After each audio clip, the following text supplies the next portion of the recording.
vamos a dar inicio a la primera presentación de este simposio. Mi nombre es Eddie Angles, soy médico infectólogo tropicalista, soy el responsable del programa de optimización de antimicrobianos del Hospital Nacional Arzobispo Loaiza.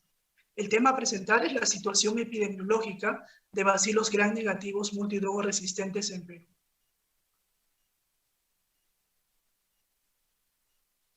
Estos son los conflictos de intereses, la declaración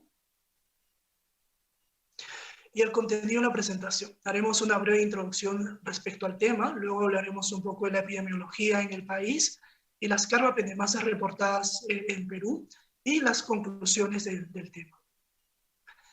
La emergencia de microorganismos gram negativos multidrogoresistentes constituye un problema de salud pública mundial.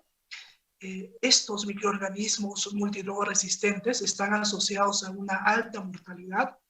En los últimos años hemos presenciado la resistencia de bacilos gram negativos a todas las clases de antimicrobianos. Y a su vez contamos con pocos antimicrobianos para enfrentar estos microorganismos resistentes. Estos microorganismos pueden afectar a cualquier persona sin importar la edad, el sexo, la religión o la región donde se encuentren. La facilidad de desplazamiento de las personas genera esta diseminación, genera que ésta sea de una forma más sencilla y que se transmita de país en país. A nivel hospitalario, las infecciones asociadas a atención de salud cada vez se vuelven más difíciles de tratar y tenemos pocos medicamentos para contrarrestar este tipo de infecciones. La Organización Mundial de la Salud ha emitido una lista de patógenos prioritarios que requieren el desarrollo de antimicrobianos. Esta la divide en 3 grupos, las de prioridad 1, prioridad 2, prioridad 3, y la que nos interesa es la de prioridad 1 crítica, que incluye Acinetobacter baumannii resistente a carbapenems, Pseudomonas aeruginosa resistente a carbapenems, y también las enterobacterias resistentes a carbapenems. Entonces, estos son los 3 grupos que preocupan y son de los que vamos a tratar en esta presentación. Veamos un poco la epidemiología de gram negativos en el país. Tenemos poca información al respecto. Este informe del año 2016, un informe de resistencia antimicrobiana de bacterias de origen hospitalario, publicado por el Instituto Nacional de Salud del Laboratorio de Infecciones Intrahospitalarias. Lo que vemos en este dato, el 2016, respecto a pseudomonas frente a meropenem, es que presentan un porcentaje de resistencia del 64%. En el caso de Acinetobacter, para meropenem, de 85%, y en el caso de Klebsiella, Enterobacter y E. coli, los porcentajes son bajos, ¿no? Pero llama la atención que ya el año 2016, los porcentajes de resistencia respecto a Acinetobacter y Pseudomonas para carbapenems eran porcentajes muy elevados. El año 2019 hicimos esta revisión sistemática para ver qué carbapenemasas estaban circulando en el Perú. Lo que hicimos fue una descripción de los reportes genotípicos de carbapenemasas reportadas de aislamientos microbiológicos de pacientes en Perú. Esta búsqueda se hizo desde enero del 2000 hasta septiembre del 2019.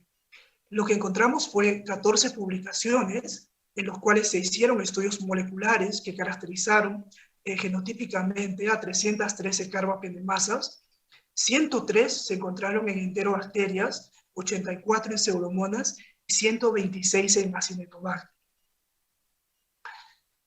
En esta tabla lo que se intentó mostrar es que estas carbapenemasas eran reportes de hospitales, principalmente hospitales de Lima, ¿no? Como ven en esta tabla, la mayoría de hospitales son hospitales de Lima. Son pocos los hospitales de provincia como Huancayo, Trujillo y Arequipa.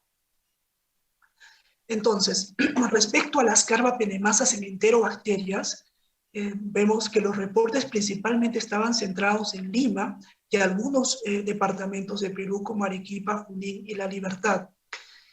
En relación a las carbapenemasas reportadas en Klebsiella pneumoniae, lo que se aprecia es que carbapenemasas tipo NDM fueron en porcentaje mayor que las KPC, casi el doble. Respecto a Pseudomonas aeruginosa, todos los reportes estaban concentrados en Lima, y vean que la carbapenemasa que predomina acá es IMP, seguida por BIN, pero principalmente IMP en reportes de hospitales o de cepas de Lima. Respecto a Cinetobacter baumannii, igual, concentrados en Lima, algunos reportes de Loreto, y vean que las que predominan son OXA23 y OXA24, casi en valores similares. Entonces, la conclusión de esta revisión sistemática fue que existe un número limitado de publicaciones al respecto, y la mayoría de datos estaban centrados en hospitales de Lima, y en el caso de enterobacterias había más metalobeta-lactamasas tipo NDM, y en el caso de pseudomonas había un predominio de IMP, y en Acinetobacter OXA23 y OXA24.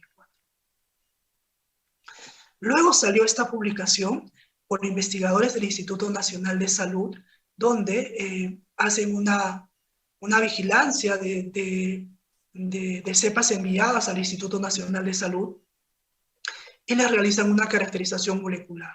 Vean que hay 12 regiones involucradas, 331 cepas, y a comparación de los mapas mostrados previamente, vemos que ya hay más departamentos en los cuales se han ido reportando carbapenemasas. En esta publicación dividen a las carbapenemasas en tipos, la clase A, la clase B y la clase D.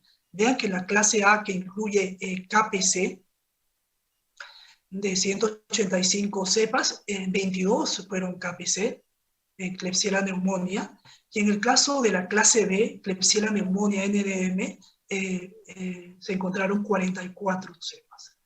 El doble, en caso de Klebsiella pneumoniae, el doble de carbapenemasas tipo NDM que KPC. En el caso de Pseudomonas aeruginosa, los datos fueron parecidos al estudio anterior que presentábamos, IMP, 32 casos, BIN, 13 casos, y había una combinación tanto de IM y BIN en 14 casos. En el caso de Acinetobacter baumannii, OXA23 y OXA24 son las que predominaban.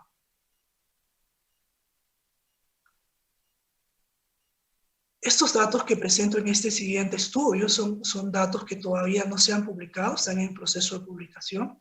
En este estudio intentamos identificar las carbapenemasas en Pseudomonas aeruginosa y Klebsiella pneumoniae en un hospital de tercer nivel, hospital público donde yo trabajo, el Hospital Nacional Arzobispo Loaiza.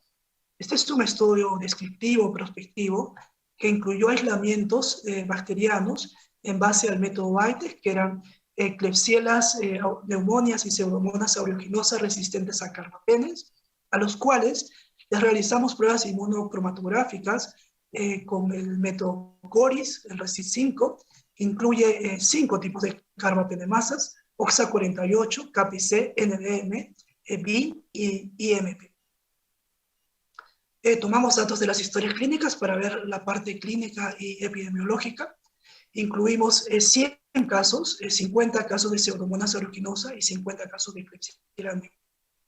Y estos son los datos más resaltantes de este estudio.